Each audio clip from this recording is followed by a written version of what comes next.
नमस्कार, जय महाराष्ट्र। आज आंतरराष्ट्रीय महिला दिन। सर्वप्रथम मी माझ्या सर्व लाडक्या बहिणींना मनापासून शुभेच्छा देतो। पुण्यश्लोक अहिल्यादेवी होळकर, राजमाता जिजाऊ, झाशीची राणी लक्ष्मीबाई, क्रांतीज्योती सावित्रीबाई फुले, रमाबाई रानडे यांनाही मी विनम्र अभिवादन करतो। आज आपण महिला दिन साजरा करत असलो तरी सुद्धा प्रत्यक्षात प्रत्येक दिवस हा तुमचा आहे। प्रत्येक भगिनींचं आपल्या आयुष्यात एक महत्त्वाचं योगदान असतं। कधी ती माता असते, पत्नी असते, बहीण असते, तर कधी खांद्याला खांदा लावून काम करणारी सहकारी असते। आपल्या योगदानाला मनापासून सॅल्यूट करण्याचा हा दिवस आहे। आज महिला समाजातल्या वेगवेगळ्या क्षेत्रात काम करत आहेत, मग ते अगदी ऊसतोड करणाऱ्या मजूर असोत किंवा वीटभट्टीवर काम करणाऱ्या कामगार असोत। त्यांच्या कष्टामुळे घर उभं राहतं, समाज पुढे जातो आणि देशाची प्रगती होते। आज महाराष्ट्रातील महिला शिक्षण, उद्योग, शेती, प्रशासन, क्रीडा, राजकारण अशा अनेक क्षेत्रामध्ये मोठं यश मिळवत आहे। त्या केवळ स्वतः पुढे जात नाहीत, तर संपूर्ण समाजाला नवी दिशा देत आहेत। महायुती सरकारही गेल्या 3 वर्षापासून महिलांच्या सशक्तीकरणासाठी अनेक योजना राबवते। महिलांना शिक्षण, रोजगार, सुरक्षितता आणि सन्मान मिळावा यासाठी आम्ही सातत्याने प्रयत्न करतो। 2 वर्षापूर्वी मी मुख्यमंत्री असताना मुख्यमंत्री माझी लाडकी बहीण योजना आम्ही सुरू केली। भावाने बहिणीला मदत करायची हे कर्तव्यच आम्ही पार पाडलं।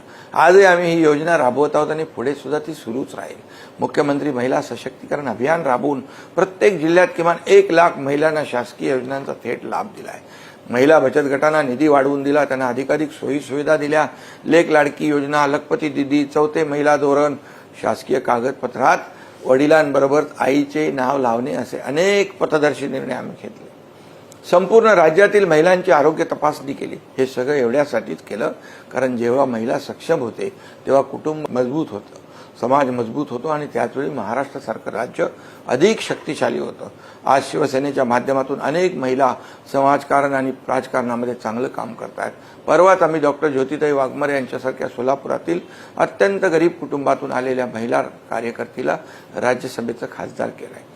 आपल्या विधान परिषदेच्या उपसभापती डॉक्टर नीलमताई गोरे या सुद्धा अतिशय अभ्यासू आणि धडाडीच्या असून महिलांचे प्रश्न सोडवण्यात नेहमी पुढे असतात। विधान परिषदेतील आमदार मनीषाताई कायंदे या देखील महिलांचे प्रश्न सोडवण्यामध्ये अग्रेसर असतात आणि महिलांच्या प्रश्नांना वाचा फोडण्याचं काम विधान परिषदेमध्ये सातत्याने करत असतात। महिलांचं संपूर्ण सक्षमीकरण व्हावं आणि त्यांच्यावरील अत्याचार कमी व्हावेत।